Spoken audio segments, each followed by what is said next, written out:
こんにちは、加藤です。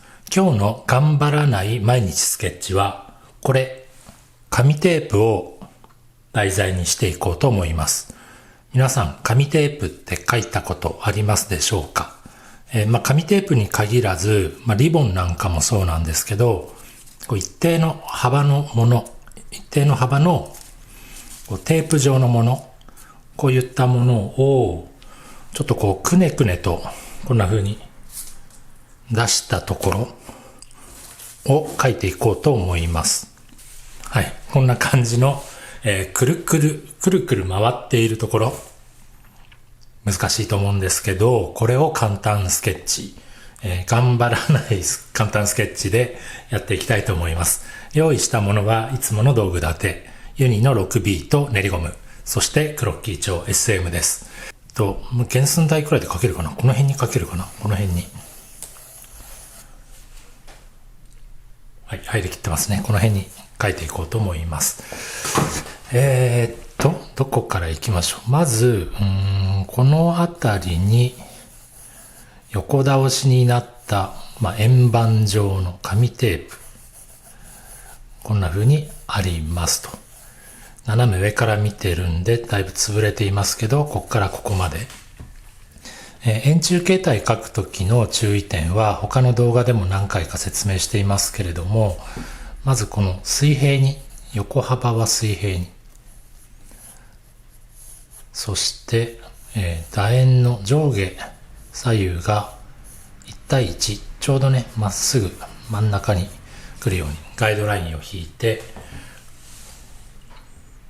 ちょっと上すぎたかな？いや、大丈夫。もうちょっと上ですね。はい、こんな感じで見ていきましょう。こんなところ。こんな感じで。こんな感じで。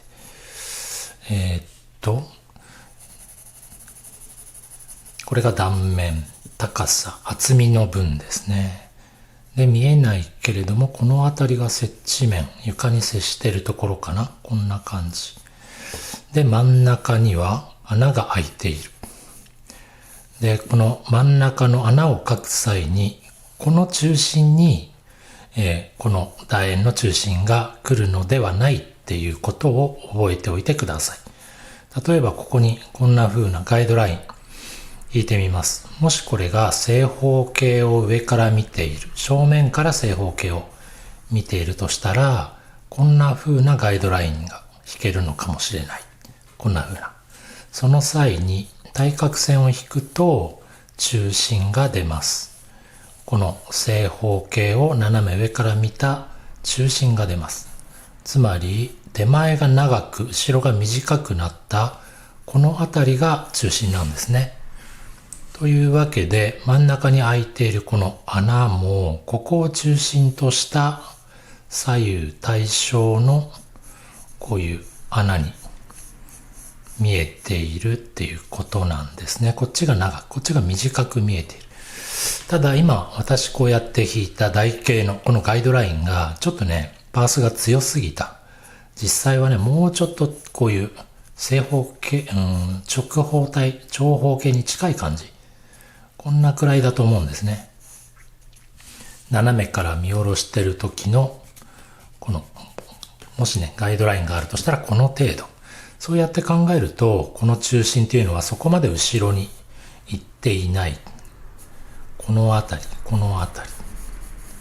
この辺りを通るんじゃないかなと思います。ね、この辺りだとしたら、手前がもうちょっと、後ろがもうちょっと手前に来て、手前はもうちょっと自分に近い辺りに来るので、こんな感じでしょうか。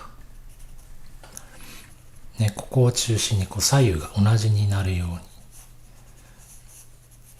こんな風にガイドラインを利用して楕円を見ていきます。はい、ここまで書いたらちょっと余計な線をね、薄くしておきましょう。はい、こんな感じでちょっと清書しましょうね。これが紙テープの外形、外側の形。これが外側の形。れが内側の穴の開いている段ボールみたいなちょっと厚紙で作られている内側の部分、内側の部分、そしてこの辺が暗く見えてるかな。こんな感じ。もうちょっとね線を整理してこんな感じで、断面がこのくらい、厚みで言うと15ミリくらいですかね。紙テープの厚みは15ミリ程度。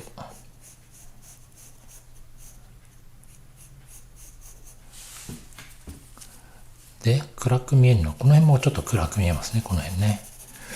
今回右上からの光なんですけれども、左側にも照明を当てている、こちら側からも照明を当てているので、完全に右からの光っていうわけじゃない。こんな風に見えています。はい、余計なガイドラインちょっと消していきますね。こんな感じで。はい。で、だいたい紙テープが配置されました。次に、この辺、この辺、この辺、ぐるぐるしてるわけですけども、ぐるぐるぐるとして、この辺に最後がピヨって飛び出ている。位置的には、この位置から、この位置、この位置、そして手前。こんな感じかな。上はどうでしょう。上はこの辺、この辺、この辺。で、紙テープがこんな風に、こんな風に、螺旋状に、向こうに行ったり、こっちに来たり。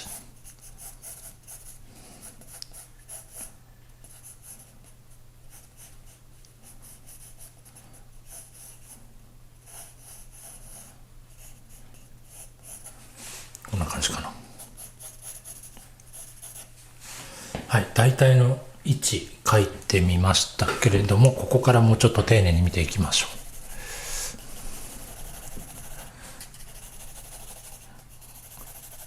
いつもね、線だけで捉えましょうって言ってあんまり陰影については触れてないんですけれども、今回これ結構形複雑なんで、形を合わせる、形を確かめる、形を探る際に、輪郭線だけよりも、この陰影を利用した方が捉えやすい場面って結構あるので、ここでは線だけじゃなくて、ちょっと内側が暗く見えているところは暗い調子をつけながら捉えていってみようと思います。こんな感じかな。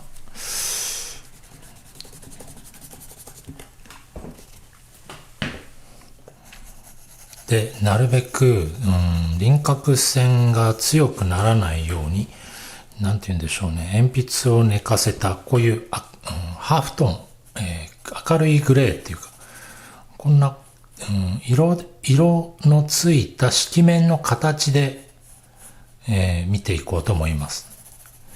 形を捉える際に、あんまり縁取りの線を強く引きすぎると印象が違って見えて感じられてくるので、なるべく縁取りの線を強く引かないで済むように、中の色って暗さ明るさのトーンのことですけど、色をつけながらこんな風に見ていこうと思います。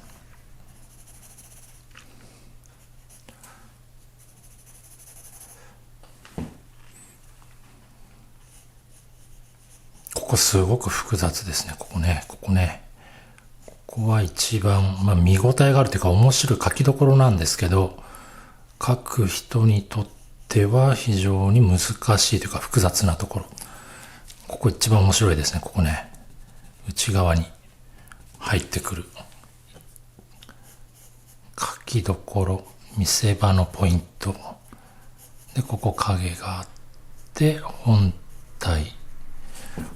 体は明るくて、ここですね。で、紙テープ、手前の紙テープの方が暗い。ここ暗い。ここ面白い。これは向こうが暗い。濃い。で、これがここにつながる。線はなるべく使わないように色面の塗りで見ていきます。ただちょっと構造を説明しなきゃいけないので、ここの程度には形を、これが手前の、一番手前の紙テープ。で、ここはこっちの方が暗いのか。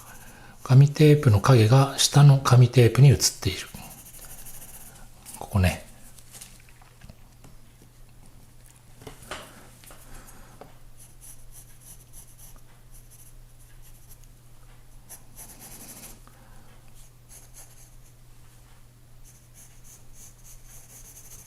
こんな感じでしょうか。で、床にも紙テープの影がちょっと映ってる。面白いですね、ここね。ここ一番面白いな。そしてこの影がここに映って手前に降りてきて、この位置に対してこの辺。で、上に登る。はい。ここをね、形捉えるときに、私はね、毎回片目をつぶります。両目で見てると、どうしてもね、物と物と手前と奥のものが重なる。どこで重なるのかがはっきりしないので、それを決めるために、私は利き目である左目で形の重なり、どこで接するか、重なるかっていうのを決断するようにしています。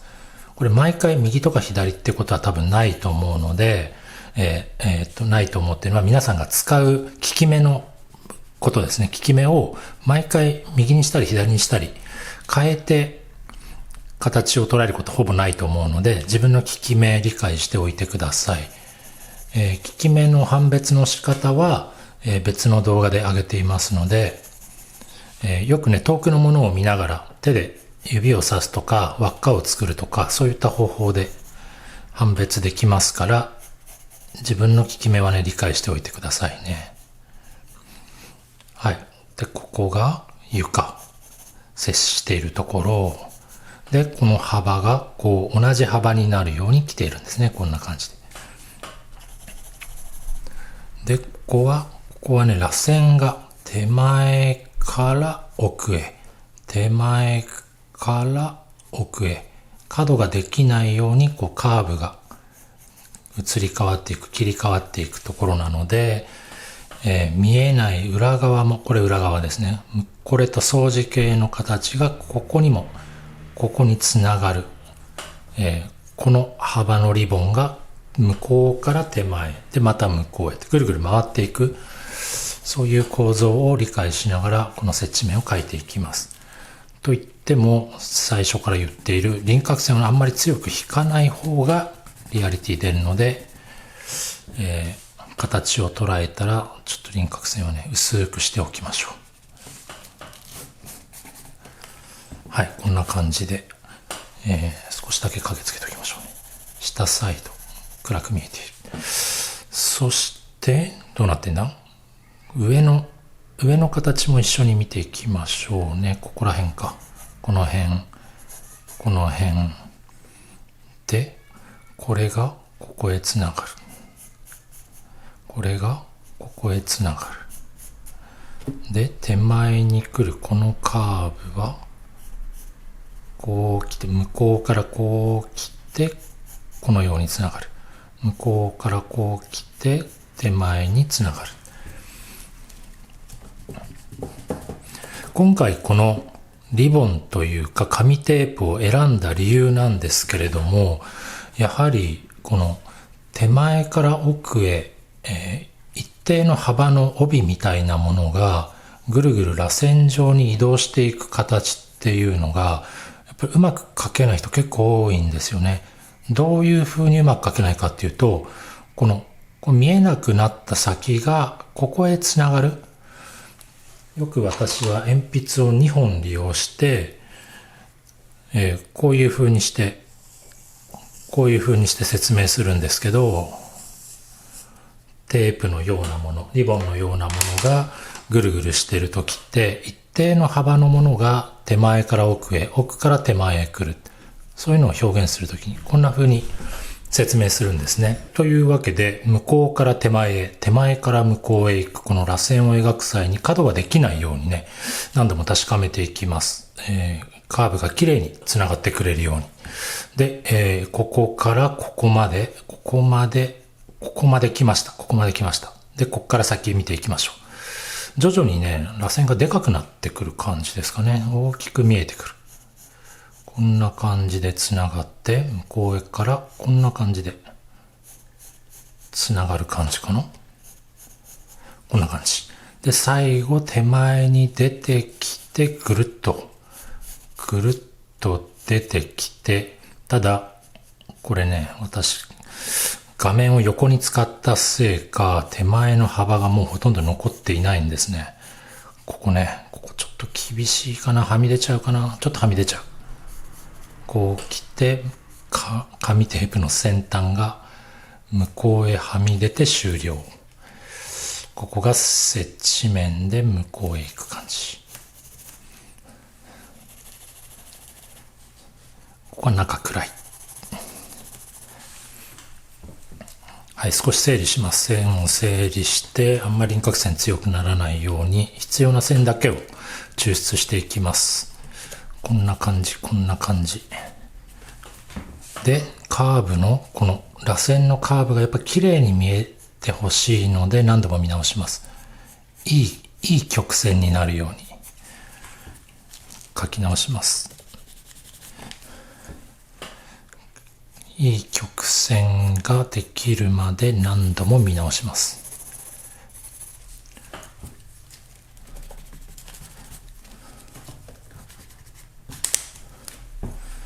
で、この辺りから光が当たってんのかな。この辺はあんまり輪郭線が強く見えないようにしたいですね。こんな感じかな。このくらいの感じ。ここは床に接してる感じ。床に影が落ちている感じ。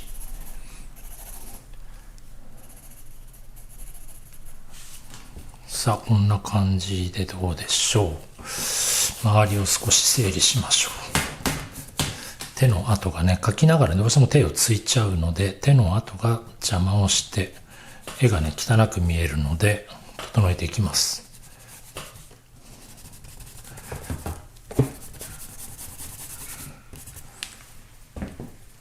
こんなでどうかな。このくらいで。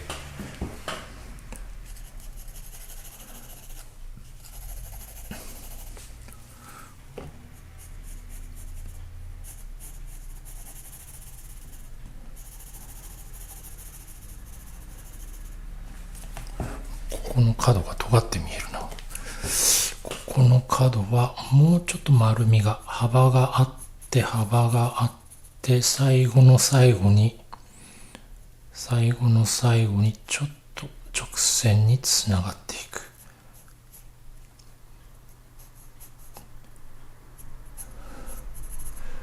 こんな感じかな。ここのカーブもちょっと気に入らないな。ここもうちょっとよく見ましょう。手前から来たラインがここか。ここがもうちょっと左にずれて、こっちも左にずれて、こんな風につながればいいのか。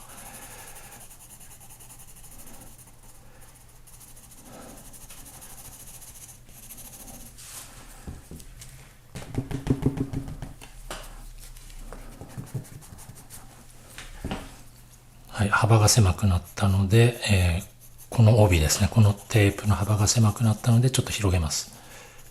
ちょっと広げて、で、ここが接地面。こう伸びる影と、向こうへ伸びる影と、こんな感じか。はい、どうでしょう。今日は、ちょっと綺麗に消しましょうね。はい、どうでしょうか。今日は床に置いた紙テープをちょっと引っ張り出してできた螺旋形態を描いてみました。いかがだったでしょうか。スケッチしてみましたが、こんな感じで身の回りにあるもの、身近なもの、描いてみると意外な難しさだったり、面白さだったりに気づくことがあると思います。ぜひやってみてください。それではまた次の動画でお会いしましょう。さよなら。